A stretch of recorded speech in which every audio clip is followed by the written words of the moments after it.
السلام علیکم اسٹوڈنٹس، امید ہے آپ سب ٹھیک ٹھاک ہوں گے، اللہ پاک کے حفظ و امان میں ہوں گے۔ تو اسٹوڈنٹس، جیسے میں نے آپ کو بتایا تھا کہ آج طلباء اور اسٹینڈنگ کمیٹی کے درمیان میٹنگ ہونے جا رہی ہے، تو وہ میٹنگ ہو چکی ہے، اس میٹنگ کا ڈیسیجن بھی آ چکا ہے جو میں آپ کو آگے ویڈیو میں بتاتا ہوں۔ ویسے آج کی دو بڑی خبریں، ایک خبر اچھی ہے اور ایک خبر بری۔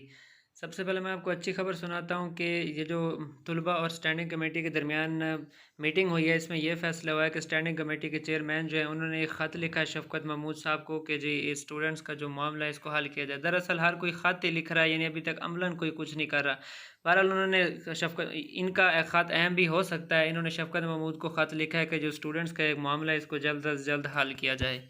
یعنی یہ وہ ثابت ہوا کہ جو اسٹینڈنگ کمیٹی ہے فی الوقت طلباء کے فیور میں، انہوں نے خط بھیج دیا شفقت محمود صاحب کو۔ اب شفقت محمود صاحب کا کیا رسپانس آتا ہے، وہ شاید ایک یا دو دن میں شاید فیصلہ ہو جائے۔ اب بری خبر یہ ہے کہ منسٹری آف فیڈرل ایجوکیشن کا جو ٹویٹر اکاؤنٹ ہے آفیشیل، اس پہ ایک ٹویٹ ہوا ہے کہ انہوں نے کہہ دیا ہے کہ جو 9 سے لے کر 12 تک ایگزام ہوں گے یہ اپنی ڈیٹس کے مطابق ہوں گے، سو اسٹوڈنٹس اپنی تیاری کو جاری رکھیں، یعنی اب فی الحال کینسلیشن کے کوئی چانسز نہیں ہیں۔ اب ایک طرف انہوں نے خط بھیج دیا، ایک طرف انہوں نے ٹویٹ کر دیا، اب یہ کچھ سمجھ نہیں آ رہا کسی اسٹوڈنٹ کو بھی ہم نے کیا کرنا ہے کیا نہیں۔